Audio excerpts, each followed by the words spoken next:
Hello అండి. Welcome back to అమ్మరాజ్య Telugu story వాల్టకు స్వాగతం. ఈరోజు కథ పి పద్మావతి గారు రచించిన భూతద్దం. కథలోకి వెళ్ళిపోదామా?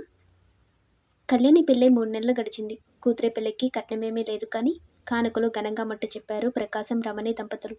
అన్ని చోట్ల వెండి సామాన్లు ఇచ్చారు. పిల్లని కాపరానికి పంపే టైం దగ్గర పడుతుంది. ఇప్పటికే మూడమని కొన్నాళ్ళు, ఆషాఢమని 1 నెల, మంచి రోజుల కోసం ఎదురు చూసుకుంటూ ఉండగానే 3 నెలలు గడిచిపోయాయి. ఎట్టుకెళ్ళకి మంచి రోజు చూసి కాపరానికి ముహూర్తం పెట్టారు. కొత్త కాపరానికి కావాల్సిన కంచాలు, గిన్నెలు, కొన్ని డబ్బాలు వగేరా వగేరా కొనేశారు. కళ్యాణి ఇంట్లో కట్టుకోవడానికి కొన్ని, బయటికి వెళ్తే కట్టుకోవడానికి కొన్ని, పార్టీ వేర్ అని కొన్ని, చీరలు డ్రెస్సులు కొనిపెట్టింది రమణి. ఈ 3 నెలల్లో ఏది గుర్తుకు వస్తే అది కొనేసి పక్కన పెట్టేశారు. కొన్నవన్నీ లిస్టు రాసేశారు. కావాల్సిన ఇతర సామాను ముందే కొనిపెట్టారు ప్రకాశం గారు. మంచం, బీరువా, ఏసీ మాత్రం అప్పటికప్పుడు అల్లుడు ఉండే హైదరాబాద్లోనూ కొని ఇద్దామని ఊరుకున్నారు. కాపురానికి వెళ్ళబోయే కూతురికి రోజుకొకసారి జాగ్రత్త చెబుతూ ఉంది రమణి. మధ్య మధ్యలో మీ వదినలాగా చేతులు ఉప్పుకుంటూ వెళ్ళవలసిన కర్మ నీకు లేదు. అన్నీ ఉన్న ఇల్లే కదా వదిన గారు, మళ్ళీ ఎందుకు అన్నీ కొనడం? సామాన్లకు బదులు ఈ ₹1,00,000 ఉంచండి అంటూ ఓ చెక్కు ఇచ్చి చేతులు దులుపుకున్నారు వాళ్ళు. మీ వదన మీ అన్నయ్యని తీసుకొని వేరే వెళ్ళిపోయింది. అన్నీ కొనుక్కున్నారు. బోలెడు ఖర్చు అయింది. నీకు ఇప్పటి వరకు కొన్నవి 2 లక్షలు దాటాయి. ఇంకొక 1,00,000 పైనే ఖర్చు ఉంటుంది. అయినా బికారిలా ఏమీ లేని దానిలాగా నీకేం కర్మ? నేను నిన్ను అలా పంపను. ఇంటిడి సామాన్లు అవి కూడా ఖరీదైనవే కొన్నాను. ఇంటిల్లిపాదికి బ్రాండెడ్ బట్టలే పెడుతున్నాను. మీ వదినలాగా కాదు. మీ అత్తగారు నీ సారీ చూసి కళ్ళు తిరిగి పడిపోవాలి అంటూ కళ్ళు చేతులు తిప్పుకుంటూ కోడల్ని దెప్పుతూనే ఉంది. ఎప్పుడు సందర్భం దొరికితే అప్పుడు కోడల్ని ఆడిపోసుకుంటుంది రమణి. ఇంతలో ఏదో గుర్తుకు వచ్చిన దానిలాగా, అత్తగారిని మరీ నెత్తికి ఎక్కించుకోకు. నీ మొగుడు, నీ ఇల్లు అని గుర్తుపెట్టుకో. చుట్టాలని పక్కాలని వస్తే చాకరీ చేస్తూ కూర్చోకు అంటూ కాసేపు ఇలా కాసేపు అలా సగటు తల్లిలా చెబుతూ ఉంటుంది. సందు దొరికితే చాలు కోడల్ని, ఆమె పుట్టింటిని ఏదో ఒకటి అనకపోతే తోచదు. కళ్యాణి వెళ్ళే రోజు దగ్గర పడింది. ఇంకో 2 రోజుల్లో వెళ్తుంది అనగా ప్రకాశం గారు ఓ భూతద్దం కొని ఇచ్చారు కళ్యాణికి. అది చూసి ప్రశ్నార్థకంగా నవ్వింది కళ్యాణి. చిన్నప్పుడు కళ్యాణి భూతద్దం కోసం పేచీ పెట్టి కొనిపించుకుంది. దాని ఎండలో పెట్టి అగ్గిపుల్ల వెలిగించేది. చేతి మీద కాసేపు పెట్టుకొని వేడి ఎక్కుతుంటే తీసేసేది. మరి ఇప్పుడు ఎందుకు కొన్నారో తెలియలేదు. కళ్యాణి పక్కన కూర్చొని ప్రకాశం గారు కూతురి తల మీద రాస్తూ ప్రేమగా భూతద్దం అరచేతి మీద ఉంచి రేఖలు చూపించారు. ఎన్నో రేకులు అడ్డదిడ్డంగా ఉన్నాయి.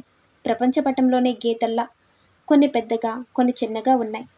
మరి చిన్నవాటిని భూతద్దం దగ్గరగా పెట్టి చూపించారు. అవి కూడా పెద్దగా కనిపించాయి.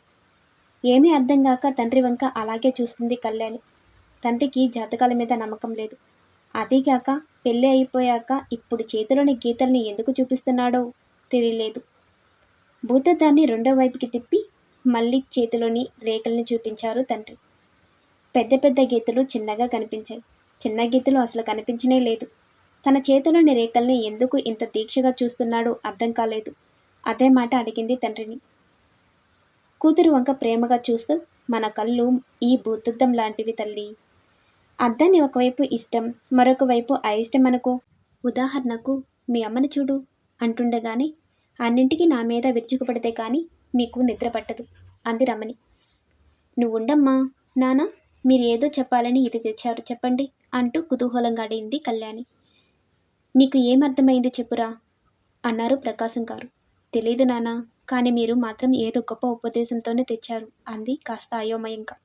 కాసేపు ఈ భూతద్దం మీ అమ్మనుకో అన్న ప్రకాశం మాట పూర్తవ్వకుండానే, నిజమే, నేనే భూతాన్ని, దెయ్యాన్ని, చివరికి ఇంతేలేండి. తండ్రి కూతురు ఇద్దరు ఒకటే ఇలా అంటున్నారు.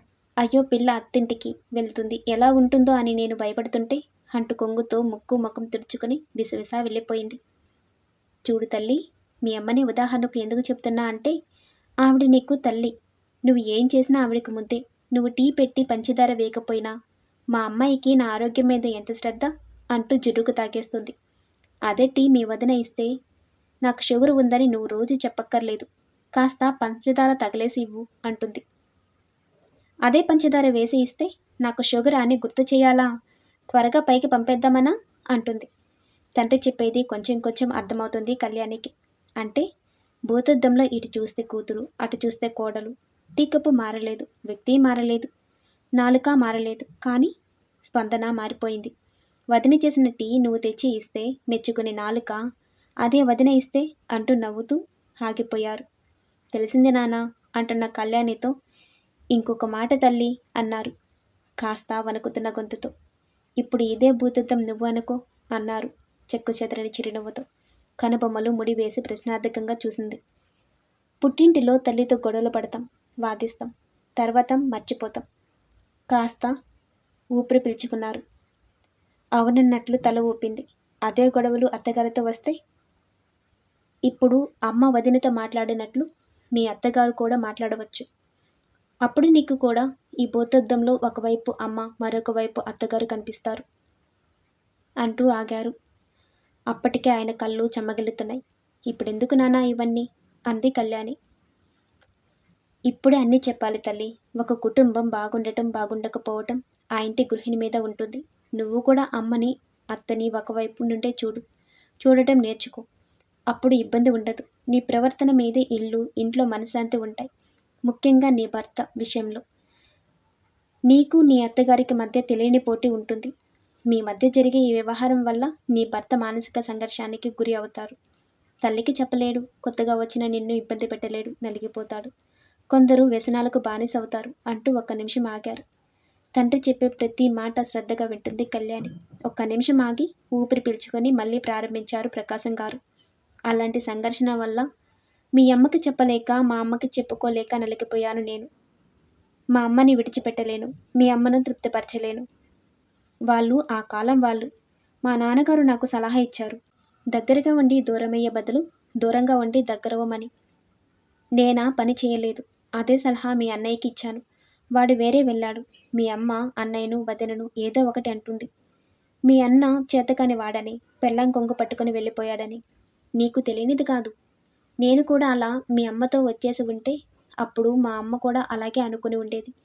ఇవిలా జరుగుతూ ఉంటాయి అంటున్నప్పుడు ప్రకాశం గారి కళ్ళలో తడి. చూడు తల్లి, నీ వల్ల అటువంటి పరిస్థితి రాకూడదు. అలాగే నువ్వు కూడా ఇబ్బంది పడకూడదు. అందుకే ఈ భూతద్దాన్ని నీకు ఇస్తున్నాను. ఎదుటి మనిషిలో తప్పులు ఒకవైపు నుండి చూడు. అప్పుడు అన్నీ చిన్నవిగా కనిపిస్తాయి. వాళ్ళు చేసే చిన్న మంచి పని కూడా రెండో వైపు నుండి చూడు. అప్పుడు పెద్దగా కనిపిస్తాయి. నీ వైపు నుండి తప్పు లేకుండా చూసుకో. నీ భర్త మనసు గెలుచుకో. అప్పుడు అతను నిన్ను సమర్థిస్తాడు. తల్లికి అర్థమయ్యేలా చెప్పుకుంటాడు.